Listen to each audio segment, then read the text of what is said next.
ایک اور واقعہ بڑا فیمس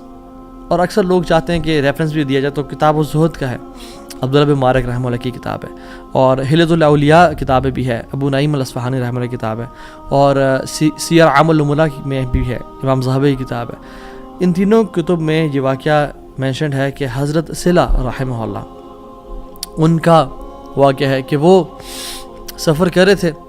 اور سفر کرتے کرتے صحرا میں سفر تھا، تو انہوں نے جو راشن رکھا تھا وہ آہستہ آہستہ ڈپلیٹ ہو کے تو کم ہوتا گیا، حتیٰ کہ بالکل ختم ہو گیا۔ تو انہوں نے سوچا کہ میں کسی سے مدد لے لوں گا، کسی سے لے لوں گا۔ تو جب وہ آگے پہنچے تو دیکھا ایک شخص تھا، اس کے پاس یعنی کافی سے راشن تھا، تو انہوں نے کہا کہ مجھے کچھ دے دو۔ اس نے وہ کھانا سرو کیا اور دیا، تو اس کا جو بیسیکلی روٹی تھی یا جو ایک پراٹھا ٹائپ کا تھا، اس کو پگ فیٹ سے پکایا ہوا تھا، اس پہ جو ایک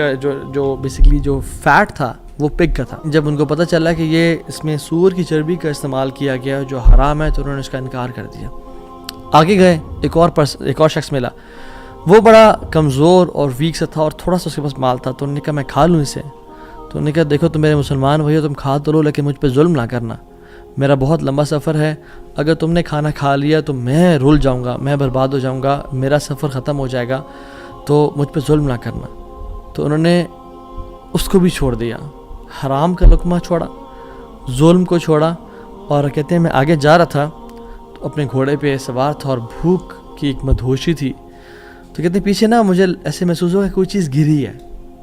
میں نے دیکھا ایک پیچھے تھیلا سا مجھے نظر آیا، میں گھوڑے سے اترا اور پیچھے جا کے دیکھا تو وہ ایک سفید کھجور کے پتوں میں لپٹا ہوا ایک تھیلا تھا، جس کو جب میں نے کھولا تو اس میں تازہ اور بے موسمی کھجوریں تھیں، جو کھجوریں اس سیزن میں ہوتی نہیں تھی پیدا،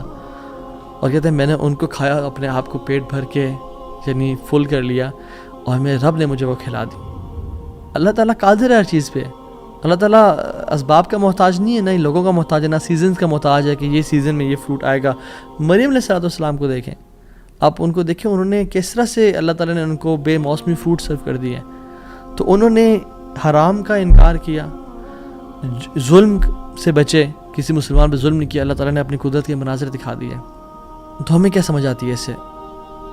ہم اگر اپنی لائف میں اللہ والے بن جائیں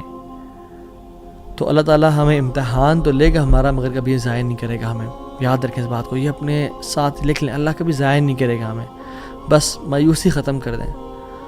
جتنا اللہ دے رہا ہے اس پہ گزارا کرنے شروع ہو جائیں، اللہ تعالیٰ کی ڈسٹریبیوشن پہ راضی ہو جائیں،